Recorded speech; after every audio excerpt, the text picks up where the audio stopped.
Hi guys, দেখো সবাইকে আমি আজকে শুভ মকর সংক্রান্তির শুভেচ্ছা ও আমার ছোটদের আমার ভালোবাসা, বড়দের আমার প্রণাম জানালাম। তো আজকে সবার বাড়িতেই নিশ্চয়ই পিঠে পুলি হচ্ছে। তো আমি সেরকম একটা পিঠে বানাতে পারি না, নিয়ম রক্ষা করতে হয়। দেখো নারকেল, এই যে গুড় দিয়ে নারকেলের একটা পুর তৈরি চলছে। আর আমি তো চালের গুঁড়ি দিয়ে করি না। তো এই যে সুজিটা মিক্সিতে আমি গুঁড়ো করে নিয়েছি। এই যে মিক্সিতে গুঁড়ো করে নিয়েছি সুজিটা, গরম জল দিয়ে মাখা হবে। গরম জলও বসিয়ে দিয়েছি। তো আমার এই পিঠে করার পুরো রেডি। তোমাদের আমি দুপুরি করে দেখাচ্ছি, ঠিক আছে? আবার ফিরে আসছি।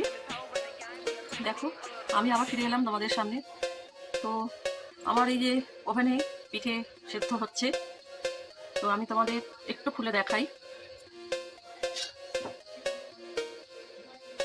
গরম তো বন্ধুরা,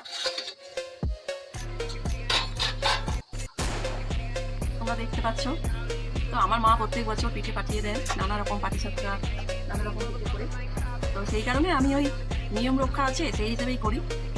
তো মা পাঠিয়ে দেবে, এখনো তো 3 দিন বাউনি বলে না, তো সেটা এখনো হবে। তো আজকে থেকে সংক্রান্তি শুরু হলো।